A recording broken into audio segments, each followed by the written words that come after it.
পশ্চিমবঙ্গ সরকারের জনশিক্ষা প্রসার ও গ্রন্থাগার পরিষেবা দপ্তরের উদ্যোগে মালদা টাউন হলে আন্তর্জাতিক সাক্ষরতা দিবস উদযাপন করা হয়।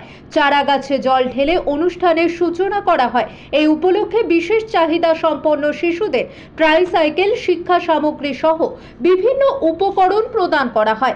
অনুষ্ঠানে উপস্থিত ছিলেন ইংরেজবাজার পৌরসভার চেয়ারম্যান কৃষ্ণেন্দু নারায়ণ চৌধুরী, অতিরিক্ত জেলা শাসক অনিন্দ্য সরকার, মালদা জেলা গ্রন্থাগারের প্রশাসক প্রসেনজিৎ দাস, জেলা জনশিক্ষা প্রসার ও গ্রন্থাগার পরিষেবা দপ্তরের আধিকারিকরা। 59তম আন্তর্জাতিক সাক্ষরতা দিবস উদযাপন হচ্ছে মালদা জেলায়।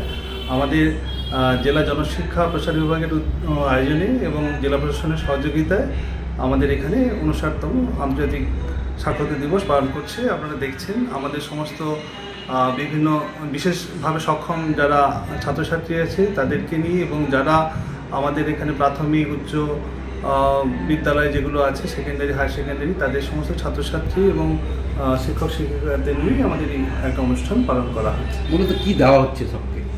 এদেরকে আমাদের কিছু যারা যারা বিশেষভাবে সক্ষম এবং যারা হচ্ছে 40% মানে তার থেকে বেশি যারা আমাদের বিশেষভাবে সক্ষম যারা ছাত্রছাত্রী বা শিক্ষার্থী আছে তাদেরকে বিভিন্ন সহায়ক যন্ত্র আমাদের প্রদান করা হচ্ছে।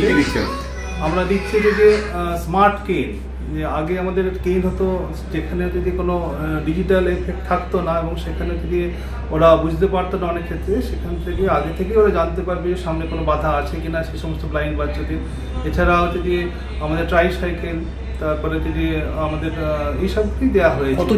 কতজনকে দিলেন আজকে টোটাল হচ্ছে যে প্রায় এবং ব্যাগ আর অন্যান্য বিষয়গুলো যেগুলো দেওয়ার কথা সেগুলো দেওয়া হয়েছে প্রায় আমরা 10-12 জনকে দেওয়া হয়।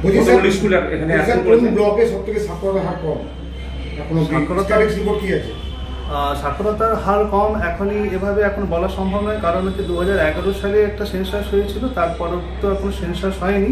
2027 সালে আবার সেন্সাস হবে। প্রাথমিকভাবে রিপোর্ট অনুসারে 2001-এর পর থেকে যে হারে আমাদের সাক্ষরতার হার বৃদ্ধি হয়েছে, সে হারে হচ্ছে যে আমাদের এখন মালদা জেলার সাক্ষরতার হার যদি ধরা হয়, যদি 12% হারে বৃদ্ধি পেয়ে থাকে দশকে, তাহলে যদি এখন প্রায় 74% সাক্ষরতার হার মালদাতে।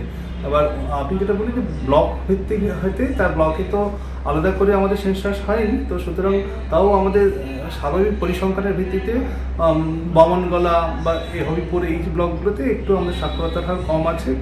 আর এছাড়া অন্যান্যগুলোতে মোটামুটি ঠিকঠাকই আছে। কতগুলো স্কুল এখন করেছে এখানে? কম কেন? এটা কম কারণ খুব কম নয়। এখন হচ্ছে সাক্ষরতার হার তো আলাদা করে আমাদের সাক্ষরতার অন্যান্য কোনো হয় না, আমাদের প্রত্যেকে যাতে ড্রপ আউটস না হয় সেগুলো তো আমাদের দেখা হয় বিভিন্ন স্কুল দপ্তরের তরফ থেকে। এবং আমাদের এখানে এখন বর্তমানে ড্রপ আউট প্রায় নেই, 6-7 জন মাত্র ড্রপ আউট আছে, প্রায় নেই বলা যায়। তো সুতরাং আমাদের এখন অনেক দূর এগিয়ে গেছি আমরা সাক্ষরতার দিক থেকে। আমরা সেভাবে সাক্ষরতা একেবারে নিরক্ষর যেটা, সেটা এরকম নেই। আমাদের যে কিছু কিছু অ্যাডাল্ট যারা মানে বয়স্ক মানুষ কিছু কিছু যারা আগেকার ছিলেন তারা হয়তো কিছু কিছু আছেন। এছাড়া সে অর্থে আমাদের নতুন যে ছাত্রছাত্রীরা তাদের নিরক্ষরতা এখন প্রায় নেই বললেই চলে। জেলা প্রশাসন থেকে স্কুল অ্যাটেন্ড করেছে কোন কোন স্কুল অ্যাটেন্ড করেছে এখানে হচ্ছে যে বিভিন্ন প্রাইভেট হরিশ্চন্দ্রপুর থেকে আছে। এছাড়া হচ্ছে যে আপনার সেকেন্দারপুর প্রাথমিক স্কুল, বিভিন্ন বার্লো, রামকৃষ্ণ মিশন বা অন্যান্য বিদ্যালয়গুলো যারা সমস্ত আছে।